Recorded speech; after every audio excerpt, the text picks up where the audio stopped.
Across Route 99B, strange occurrences take place, especially in the dark of night. A destitute back road, leading to no destination with particular haste. No rational driver would have any reason to traverse its cracking pavement. It is not a shortcut, and it is not a well-paved road. Many travelers have gone missing on Route 99B. Strange vagabonds jerk their thumbs upwards, luring victims to an inconspicuous demise.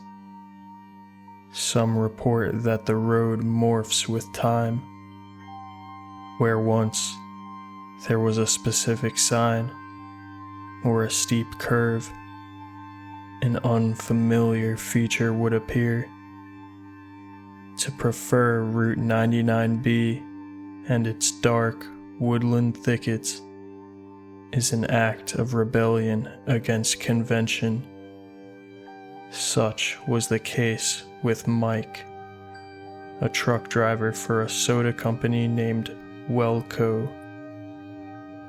Mike detested his career almost as much as he detested people. But that was the least of his reasons for entering Route 99B at 2 a.m. His last 18-wheeler was totaled, overturned in a ditch following a road rage incident.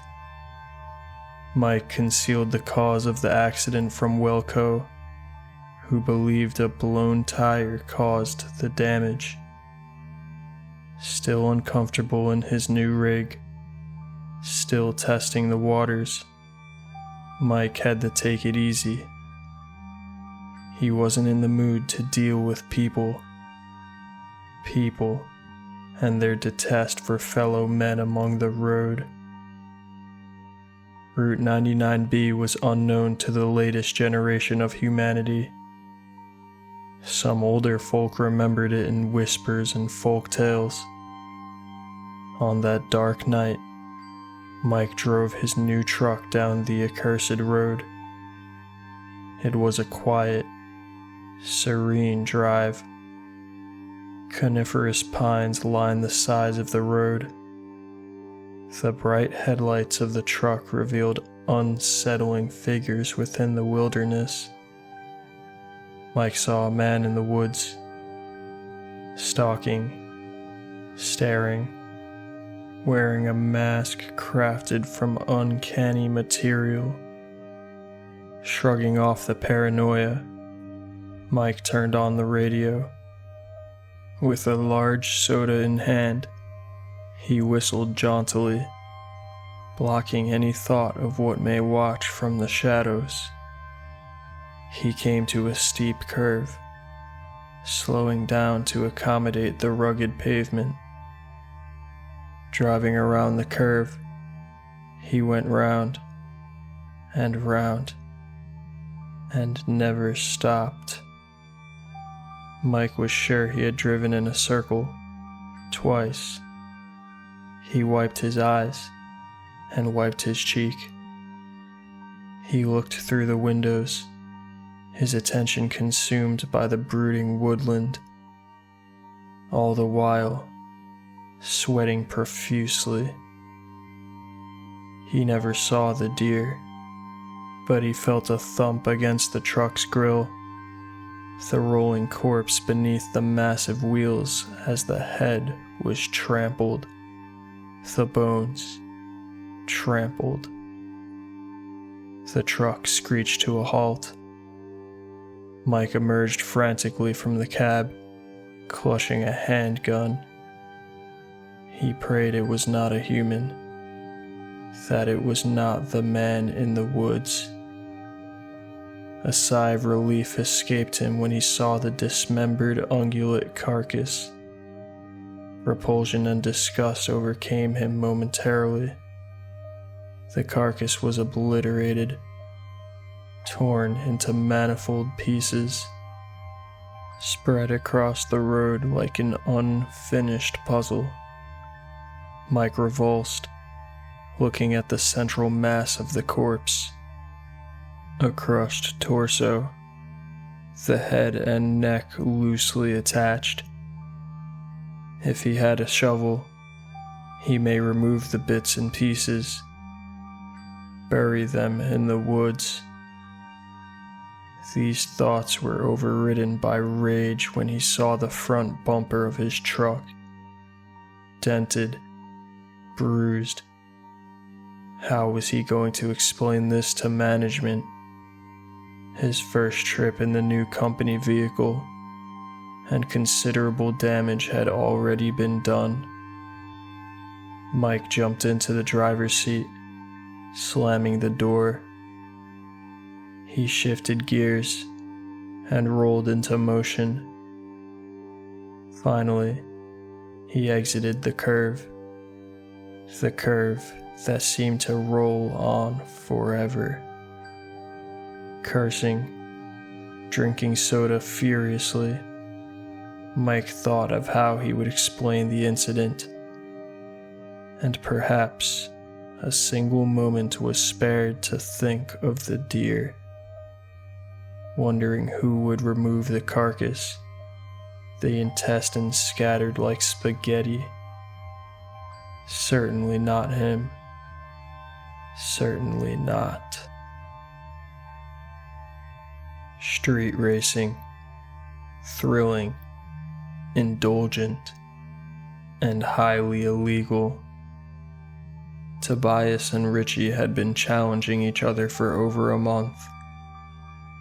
Two teenagers in their final year of high school, and their brand new sports cars. A pre-graduation gift from their parents, unaware of their C- average. The power came with responsibility and firm warnings from their austere fathers. No speeding, and absolutely no racing. Should they break the rules, their new rides were forfeit.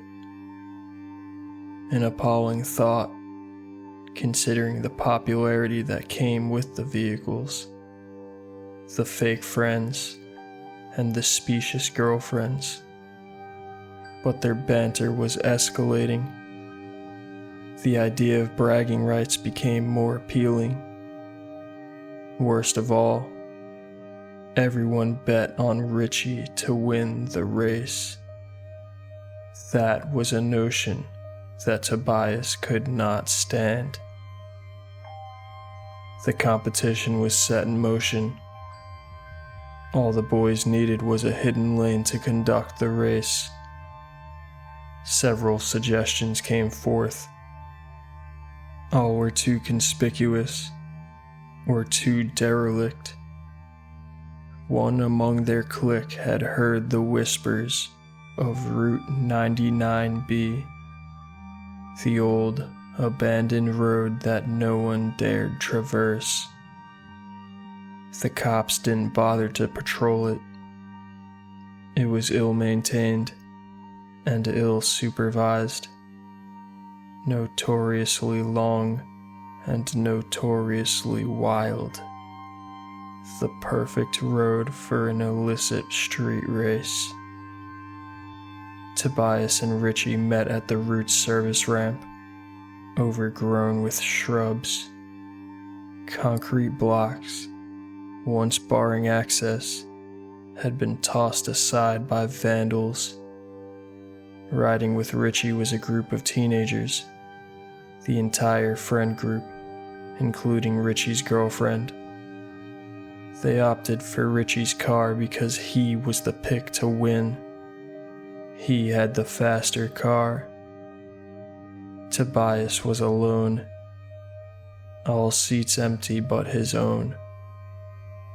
No matter, before long, they would be wishing they had ridden with Tobias.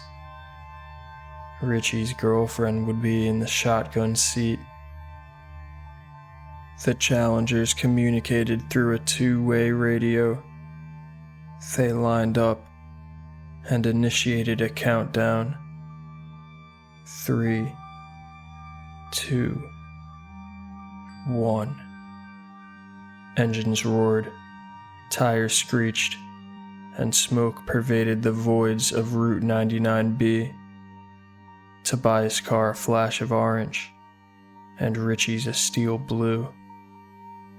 Metal flashed down the gray pavement, hovering over the potholes, trampling foliage beneath the wheels, escalating from 70 miles per hour to 90 to over 120.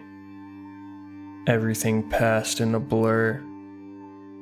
The nighttime forest, the occasional bag of garbage, the masked man watching from the woods. All of it flew by like the inexorable flow of time on fast forward.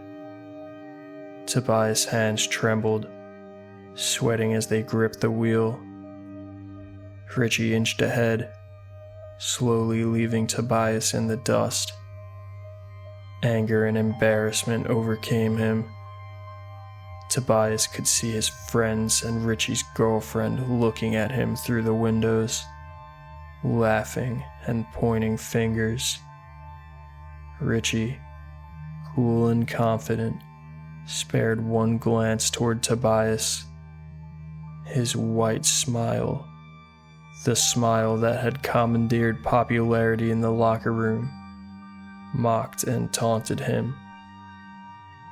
Richie did not see the chunks of carcass ahead, the festering, fly-ridden deer. The wheels should have crushed the guts and the decaying bones, but they ramped off of them, sliding, burning rubber. At nearly 140 miles per hour, Richie's car lost control. Tobias slammed his brakes, almost ramming Richie's car as it fishtailed uncontrollably. Richie's friend screamed. His girlfriend clung to his arm, sobbing as he spun the wheel rigorously. It was not enough.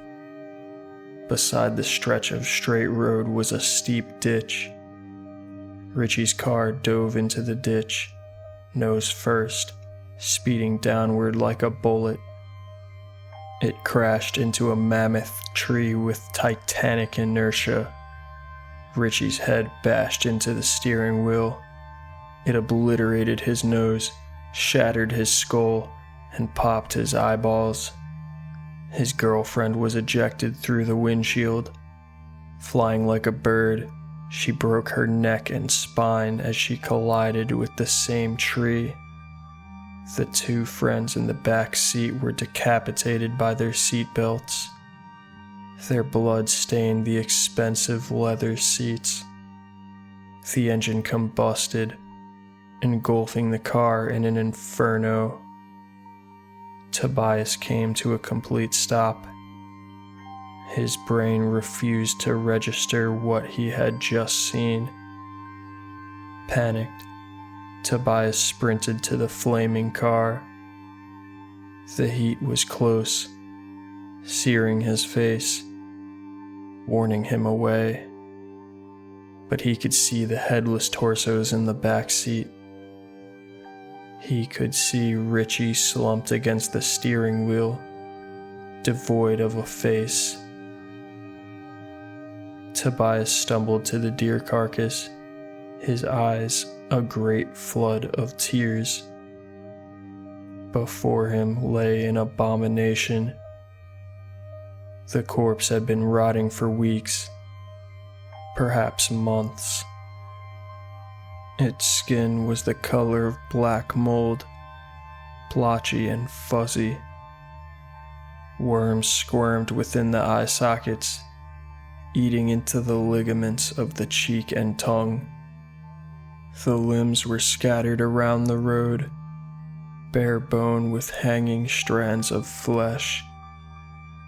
Strange, mossy growth surrounded the torso. It was hairy and fetid. It smelled of pure death and decay. Tobias thought he could see a pulse underneath the bare-bone ribs.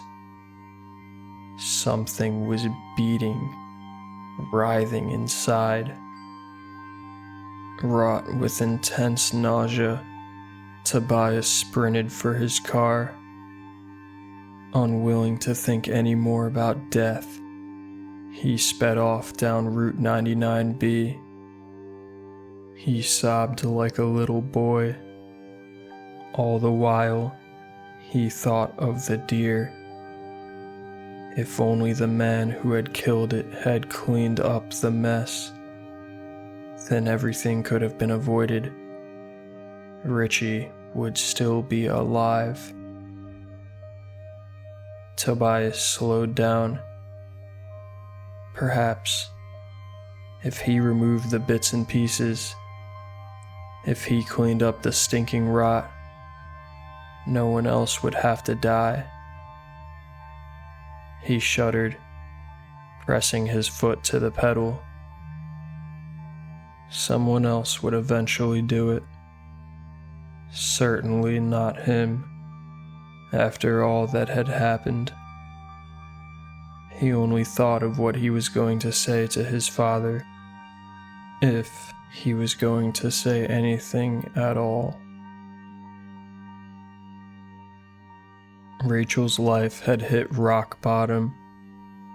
She recently lost her kids in a custody war, stolen by her garbage ex-husband, that greedy man who had cheated on her, abandoned her, and made her look villainous throughout all of it. Her alcoholism had never been so fierce. Rachel was seeking solace in the bottle during daylight hours. It was not enough to ease the pain. Nothing seemed to nullify the anger, the rage.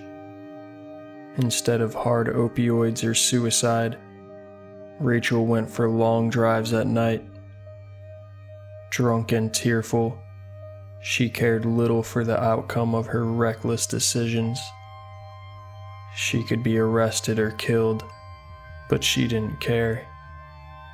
Every night she would drive, screaming, punching the steering wheel. Come morning, she would feel a sense of relief, a serenity that allowed her to sleep through the afternoon. Those nighttime drives became something of a drug. She explored different routes and unseen roads. Then she encountered Route 99B. She didn't drink as much that night. Her life improved as she relied less on alcohol and more on quiet contemplation throughout her drives. Route 99B was especially beautiful, even in the darkness of night. Her headlights illuminated the ghastly essences of the forest. The full moon tinged the sky purple. She was tempted to turn off the headlights, to let the stars and fate guide her wheels. She clicked the headlights off. Truthfully, she hoped she would crash into a tree, that she would drive into a ditch. But that desire for death and self-destruction was a thing of the past. Rachel was dreaming of good thoughts. Her will was focused on self-improvement, emphasizing the soft emotions which defined her halcyon childhood. Odd shapes appeared in the woods. Movements were subtle and quick. Figures appeared eerie and human-like. The shadow of a man stood to her left, barely clear of the road. She thought she could see his thumb jutting upwards, beckoning fate for a ride. She thought she could see a strange mask. It resembled her husband in shape, as if a wraith had stolen his shadow, wearing it as a disguise. She sped forth, sufficiently bothered, reigniting her headlights. They came on just in time to reveal the deer carcass. Rachel slowed down, gasping. A large black bird stood atop the deer, darting its gaze toward her as the headlights disturbed it. She had never seen such a scavenger before. The dark wings like an ungodly breath of shadow and feathers. A gore-covered beak beset by beady black eyes glared at her with hatred before disappearing into the night sky. Rachel had seen much roadkill throughout her drives, but this was no ordinary slaughter. The entire patch of road was consumed by a thick blanket of black moss. It circled the corpse like it were a tree trunk, an ecosystem manifesting. Rachel slowed to a stop beside the nucleus. Fleshy masses invaded the orifices of the deer, with pulsing blobs of organ substance in the eye sockets and mouth. Beneath the shattered ribs was an incubating fetus, blue with mold. Rachel retched, covering her mouth. The fetus appeared as an animalistic hybrid, absorbing the decay of the carcass like a decomposer. Rachel put her car into drive, retreating down Route 99B. If she never turned on her headlights, if she had not seen the inheritance of misfortune, what would have become of her? Would she have driven over it, or fallen victim to an unimaginable fate? And yet, that thing growing within, that anomaly of nature, both miraculous and far unstable, someone would have to smite its existence. How many drivers would encounter the carcass? How many, before the detritus of ignorance manifests into sheer evil? Rachel slowed down, performing a 3-point turn. She returned to the mass of black growth, dominating the pavement. In the trunk of her car was a snow shovel. She obtained it, her headlights illuminating the massacre like a sick circus act. First, there were the bare-bone limbs. Rachel scooped them with the shovel, tossing them into the thick woodland. Then she approached the pulsing torso. The fetus within was beating and veiny. Black blood flowed within like apocalyptic rivers. Rachel lifted the shovel upwards, the sharp edge pointing down like a sword. Rustling leaves drew her attention. Outside the bounds of the headlights, Rachel saw the shadowy figure, the masked man. In that very moment, the mass of decay burst. A gelatinous sound, like aliens erupting from juice-filled eggs, ruptured the night. An abomination broke free from the carcass of the deer. Gangly limbs came into existence through rapid growth, a reversal of the rot and decay. With razor-sharp teeth, the hybrid creature lunged toward Rachel's stomach, tearing into the flesh, ingesting her organs. She screamed, dropping the shovel and falling to the ground. The creature devoured her flesh, rapidly growing new arms and cells as Rachel turned to a carcass herself. But unlike Mike, unlike Tobias, that monster would leave nothing in its wake. There were no bones left of Rachel, no obstruction to the faulty pathway that was Route 99B. It clambered into the woods, moaning and clicking with a visceral roar that would be heard by none on that abandoned route.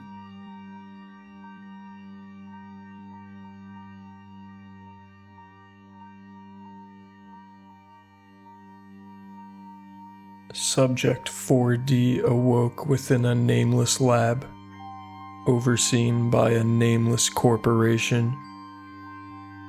After surviving a horrible crash, he fell into the hands of a worse fate, those of Dr. Bozhurst Weist. Dr. Weist was a cruel, ruthless man.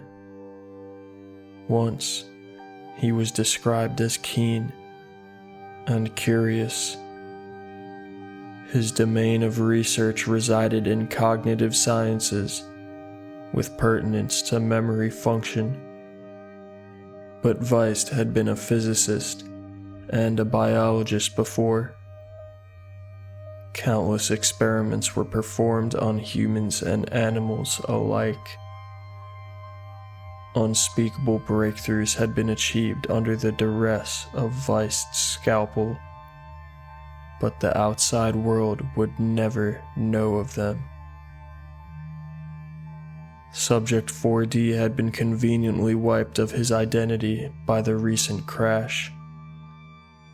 To Bozhurst Weist, this was rather auspicious. He had a working theory pertaining to memory's effect on the perception of reality. Subject 4D, a confused and injured man, was confined to a solid white room with no doors and no windows. Only personnel of the nameless foundation knew how to enter that room. To Subject 4D, it was as if he awoke in vacuum. He was an entity with no notion of self, floating in a room where the ceiling and floor could not be differentiated. Every now and then, he slept. He awoke one day to a photograph on the floor. Small and flimsy, no larger than the human palm. The image was of him, Subject 4D, healthy and happy before the crash. Forgotten memories flooded his mind. A life lost to white walls. A wife and children questioning his whereabouts. Subject 4D was overcome with joy, followed by intense misery. Perhaps it would have been better to forget the life that had been lost. The next time he awoke, the photograph was gone. It had been extracted in his sleep through methods unknown. The pitiful subject thought little of what had been lost. From an invisible window, Bozhurst observed his experiment closely. For weeks, Subject 4D ate and drank normally. Bozhurst would converse with him over a loudspeaker. Several questions would be asked, mainly pertaining to Subject 4D's memory of himself. Not in regards to his life experiences, but his literal idea of himself. His bodily features, the shape of his face, the color of his eyes and hair. Aside from the expected pleas for mercy and release, Bozhurst found that Subject 4D was cognizant of his own appearance. The subject acknowledged that he had blue eyes and brown hair.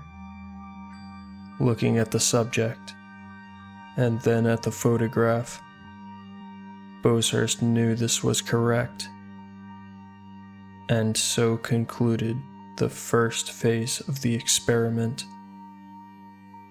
For the following months, Subject 4D was provided with humane meals and entertainment to protect his fragile mind from insanity.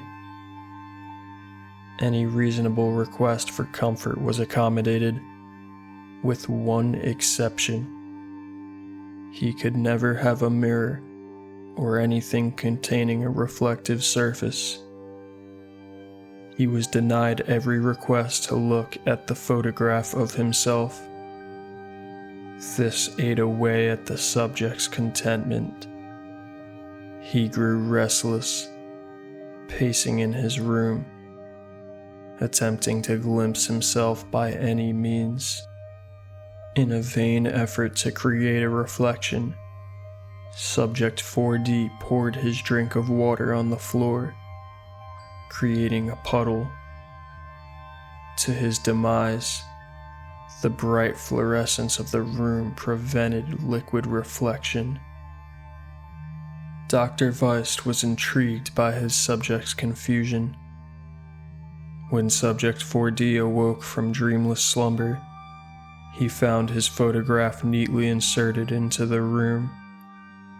He rejoiced, crawling to the photograph, holding it close to his chest. But there was a raising of eyebrows, a slight grimace about him as he studied the photo. Dr. Weist smiled wickedly. Over the loudspeaker, he assured his subject that it was the same photograph as before. Subject 4D accepted the persuasion, but unease gnawed at his heart like a pestilent rodent. He fell asleep with the photograph in his pocket, determined to never part ways with it. But it was gone when he woke up. Subject 4D spiraled into rage, throwing his room's furniture against the walls. When Dr. Weist questioned his insolence, Subject 4D replied, It's nice to remember who you are, what you look like." Dr. Weist's lips curled into a fiendish expression of pleasure. Subject 4D coped, eventually foregoing his desire for the photograph. A month after it had been stolen from him, Dr. Weist appeared over the loudspeaker with questions. They were the same questions that had been asked during the first interview. When asked about the color of his eyes, Subject 4D paused. He rubbed his chin, deep in contemplation. After careful consideration, Subject 4D replied, "Green." And so concluded the second phase of the experiment. An ambiguity of self-image plagued Subject 4D. He acted strangely in the following weeks. His personality had shifted, including his eating habits and entertainment preferences. Subject 4D walked with an adjusted gait and breathed in a slightly different pattern. Every detail down to his heartbeat was monitored by the extensive technology of the containment room. Dr. Weist opened his computer, browsing Subject 4D's photograph. With editing software, he applied deformities to the image. This time, he changed more than just the eye color. He broadened the jawline, increased the distance between the eyes, and gave the nose a slight curve. The end result resembled something almost alien, like a human with birth defects. Slight pigmentation was changed in the hair, but the eye color was untouched. A year passed before Subject 4D became restless in regards to his self-perception again. Dr. Weist appeared over the loudspeaker and asked the same routine questions. When asked to describe certain features of his face, Subject 4D's replies were bland of detail. He was particularly stumped when asked about the color of his eyes. The next day, Subject 4D leapt for the photograph instantaneously as it lay in the middle of his room. When he finally held it in his hands, his heart skipped a beat. Subject 4D flipped the photograph and turned it around multiple times. He wiped his eyes, took deep breaths, and requested a drink of water. All day he stared at the photograph. Before him was an incredulous impression, almost unreal, but familiar enough to hold credence. The man in the photograph resembled a clay impression of himself. Dr. Weist allowed him to carry the photograph for a week, far longer than the previous periods. Then, it was ripped from him in his sleep. Dr. Weist recorded a significant alteration in Subject 4D's behavior. The subject was deeply depressed and deeply confused.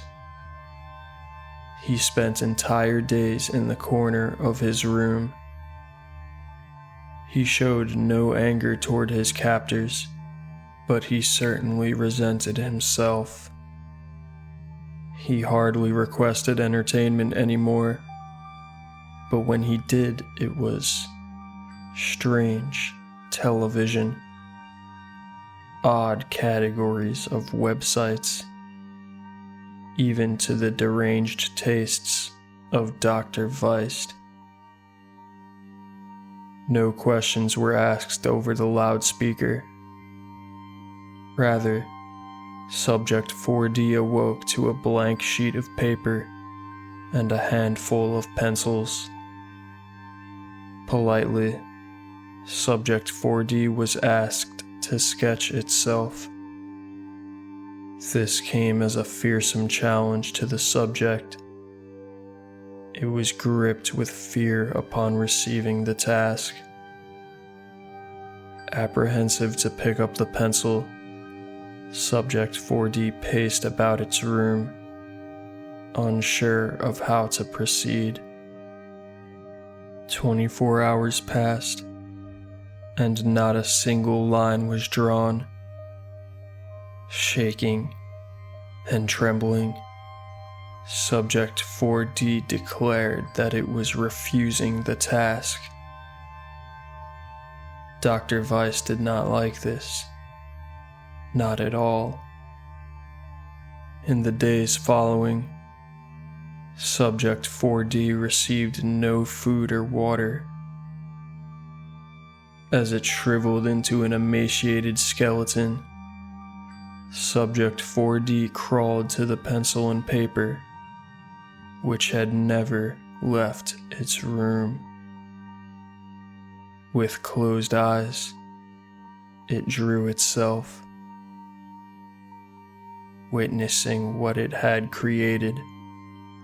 It retched in disgust, retreating to the room's corner. When Dr. Weist observed the drawing, he cackled villainously. The depiction was inhuman. A ghoul with an oblong head, gangly limbs, and spasmodic pupils. The jawline was contorted, and the hair flung wild in every direction. Folding his hands in and out of each other, Dr. Weist went back into the photo editor and annihilated the photograph with edits. He giggled and snorted, shifting excitedly in his seat. His nameless colleagues grew fearful of the doctor's machinations. Whispers spread throughout the nameless laboratory that Dr. Weist was amid powerful and disturbing work. Time flowed abnormally for Subject 4D. By the time it received the final photograph, it had no conception of months, weeks, or years. For all it knew, it had been but a day since the accident. It shrieked upon waking up, seeing the photograph in the center of the room. It scrambled back to the corner of the wall, hiding its face with trembling arms.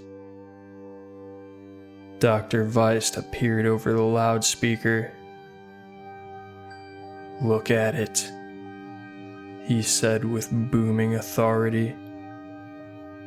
Subject 4D pleaded, begging for the photograph to disappear. "Look at it," Dr. Weist said once more. Subject 4D faltered under the doctor's tone. To deny the cruel man's will was to succumb to torture far worse than death. Subject 4D crawled toward the photo, the paper flapping atop a ghostly draft. It examined their hands, legs, and feet as it crawled, bewildered, as if they belonged to another body. Subject 4D picked up the photograph between two fingers. Tears ran down its oblong, alien cheeks. From an unseen room, Dr. Weist shook with anticipation. His excitement could not be contained. He appeared over the loudspeaker. "This is what you look like." Subject 4D took a deep breath and forced their eyes open. One split second of vision, one minuscule glance of the photograph. Then the subject shrieked wildly, tearing the photo to pieces, scattering each shred across the room. Dr. Weist, brimming with laughter, leaned into his microphone. "Now tell me, what do you look like?" Subject 4D was unresponsive. For the rest of that day, and the days to follow. Dr. Weist rigorously observed the subject's behavior, which had become animalistic. It seemed unable to utter any known language, their speech degenerating into mumbles and clicks. It clawed at the white, impenetrable walls. It picked at its own skin, consuming it despite no lack of available food. Subject 4D had become like all of Weist's subjects, a mindless cadaver. It was at this point that Dr. Weist's experiments would typically come to a forced conclusion. He stared contemptuously at his subject, who had been rocking silently in the corner of the white room. A human vegetable, mindless roadkill. The subject should have been euthanized at that moment, but a wicked imp poked the doctor's brain. He had not forsaken the experiment yet. There was one last observation to be made. A strange, whirring noise emerged from the center of the subject's room. Chewing on the tips of its fingers, its bloody, skinless fingers, it slowly turned to see an object covered by a black blanket. "Hello, subject," came the ominous, booming voice. "Surely you do not recognize me. But today, I have given you what you always wanted, what you had always asked for in the beginning." Subject 4D groaned, licking its fingers like savory meat. On hands and feet devoid of exterior skin, the beast approached the strange object. It was like an ancient monolith deposited by a cruel god. "You always wanted to see yourself in the mirror. Go ahead. Look underneath the cover." A brief shard of consciousness flashed through Subject 4D. For the last time, it contemplated its identity. But the only image that remained was the demonic imprint, the white it had become. It had to know. It had to be certain. Fear paralyzed the nerves as it slowly removed the drape from the mirror and looked at its true appearance. A blood-curdling scream filled the entirety of the nameless foundation, and Subject 4D began tearing the skin from its own face.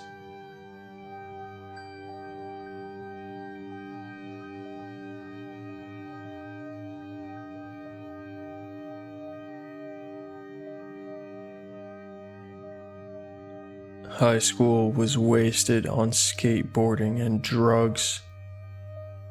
I was at the bottom of my class, but at the top of the social hierarchy. I could do a kickflip, but I couldn't pass a math test. In my senior year, I dropped out for good. University was a hopeless prospect. So why continue to try? My parents, angry and disappointed, pushed the idea of joining the army. But I had other plans. I was truly remarkable at the skate park. and I intended to create my own success from that talent. My first year as a dropout was the loneliest. All my friends had gone to university and were having the times of their lives. Hearing their tales of debauchery almost made me wish I had endured high school. But instead, I laid in my bedroom, staring at the ceiling fan, depressed and unemployed, watching it spin and spin. I didn't practice skateboarding anymore. My talent was consumed by drugs and alcoholism. Before long, my mother proposed an ultimatum. Either I find something to do during the day, or I find somewhere else to live. Skateboarding by myself was a dreadful thought, but it was preferable to a mundane job, serving chicken as a fry cook. I couldn't show up to the public skate parks alone. I had a reputation to uphold. That was when I remembered an old, private spot from my earliest days of skateboarding. Me and my childhood friends pioneered a skate park when we were 13, hidden deep in the woods beside a highway service road. No one else knew about that spot. It was our secret creation, our personal pocket of existence. We built the rails, laid concrete for a pyramid, and held bonfires regularly. I'll never know why we abandoned that place. Eventually, everything grows old. Everything gets thrown away, left behind. After hours of meandering along that old service road, I saw a familiar trail, overgrown with weeds and bushes, slick with mud. With my skateboard in hand, I wandered down the tick-infested path. 5 minutes later, I found it, just as beautiful as the day we abandoned it. The pyramid, dirty and cracked, stood strong throughout the years. A burnt tire lay sooty and melted, a remnant of our final bonfire. Surrounded by harrowing forest, the clearing had been dominated by weeds, but the essential equipment remained. The rail, the derelict half-pipe. Only one detail puzzled me. An artifact indicating that somewhere along the space-time continuum, someone else had found the spot. Someone had breached my pocket of existence.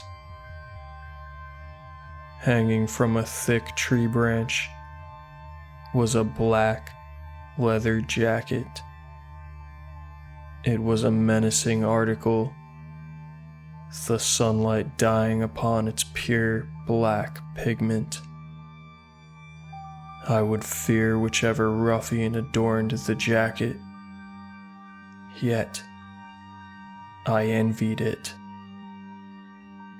I walked closer, observing its qualities. Clearly, it had not been abandoned for long. It was not dirty, and there was no rain damage to the leather. The last rainfall was a week beforehand, Someone had been to the spot within the very week. Cautiously, I scanned the environment, as if I felt eyes watching me from the bushes. Only the chirping birds and the wind accompanied me. The jacket's elegance compelled me. I turned to look at it, to admire it. I reached my hand outward, but I was far beyond wearing abandoned clothes. I wasn't homeless yet, after all. I distracted myself, removing foliage and performing old tricks. All the while, the jacket watched, swaying slightly from the tree branch. It was healthy to stretch my legs, and I knew I would come back to the spot later in the week. As the sun set, I returned home, wondering if the jacket would still be there upon my next visit. In the days following, I was eager to return to the skate spot. The nostalgia was addictive.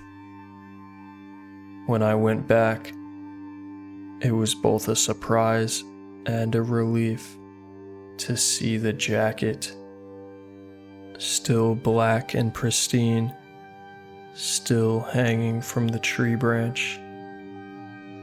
The owner had not returned to claim their lost treasure, if the jacket even had a living, breathing owner. In the darkest recesses of my mind, I imagined the jacket spawning from pure oblivion, bound to no master, a memento from entropy itself. As I skated, the jacket pulled my eyesight like a magnet. It swayed with my movements, watching me, following me. My desire to wear it grew greater as its allure grew mysterious. Already, I was picturing myself in the jacket, posing upon my friend's return from college. Would I be more attractive in the jacket? Would I be more desirable? The jacket had surely belonged to someone, and that person had found the skate spot. People often grow attached to material belongings, myself included. Perhaps they had planted the jacket as a flag, marking my skate spot as their territory. Obtaining my phone, I checked the weekly weather forecast. It was a relatively clear week, mostly overcast and gray. Torrential downpour had been predicted for Saturday, 3 days from the time. I couldn't stand the thought of such a fine jacket being soiled. If its owner truly cared, they would retrieve it before the heavy rain destroyed it. I departed from the skate spot with resolve that day. If the jacket still hung by Friday, I would take it for myself. In my dreams and nightmares, I was already wearing the jacket. I craved the malevolent image, clean and intelligent, bold and ruthless. I should have taken the jacket. If it was gone by Friday, then I had lost out. I would never find another jacket like that one. Such a mysterious piece of clothing. That jacket was the single sign of intrusion upon the long-lost skate spot. There had been no litter, no foreign graffiti, or no signs that anyone had skated there. Just the jacket. Like someone had left it on purpose. They were watching me. Waking up Friday morning, I wasted no time. I left my mom's house early, driving to my skate spot. Throughout the trip, I craved the jacket. I deeply wished that its owner had not returned. I wished the owner was dead. Grinding my teeth, my stomach fluttered. How badly I wanted it. And to my delight, after sprinting through the tick-infested woods, I was greeted by the treasure, swinging from the branch, swaying, waving at me. I hadn't even brought my skateboard with me. I returned just for the jacket. Walking up to it, I sought permission to touch it, as if it were a vicious dog. I ran my fingers across the black leather. It was smooth, yet dangerous, like a venomous snake. My pupils expanded with awe, and my heart beat rapidly. Carefully removing the jacket from the branch, I held it in my hands. It was far heavier than I had anticipated. Far more than a normal jacket should have weighed. I figured something was left in the pockets. A gun or a knife. But after carefully searching the pockets, I found them empty. A smile graced my face. I laughed, alone and fulfilled. Finally, the black jacket was mine. I didn't see myself coming back to the skate spot for a while. Not until I knew no one would come looking for their jacket. With haste and excitement, I thrust my right arm through the sleeve. An audible click rang out, like a button had been pressed.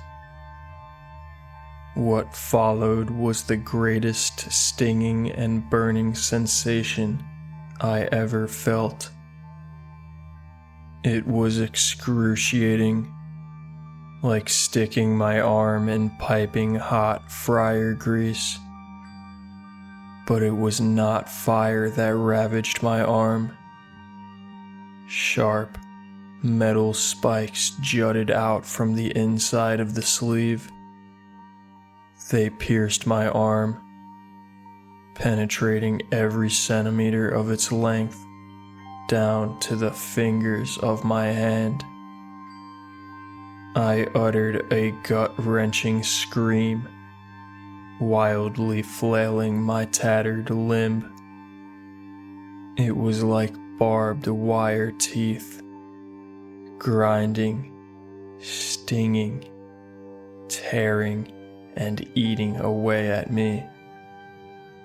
Shaking rapidly, I could not release myself as the piercing spikes bound me to the smooth, black demon. Using my left arm, I grabbed the leather jacket and attempted to pull it away. With strength and adrenaline, I tore the jacket off, thrusting it onto the weeded concrete. As the jacket was ripped from my body, its spikes ripped my skin with it. I looked down in shock, hearing the drip drop of my blood on the ground. My entire arm was bare exoskeleton, punctured throughout its length with large, festering holes. I tried to scream for help. I tried to scream at all, but nothing would come from my mouth. My own blood, pooling at my shoes, was gluttonous, indulgent. In my last glimpse of life, I watched the blood seep into the fallen jacket like it was drinking my nutrients. The black leather absorbed the blood, unstained, immaculate. I fell to the ground and died.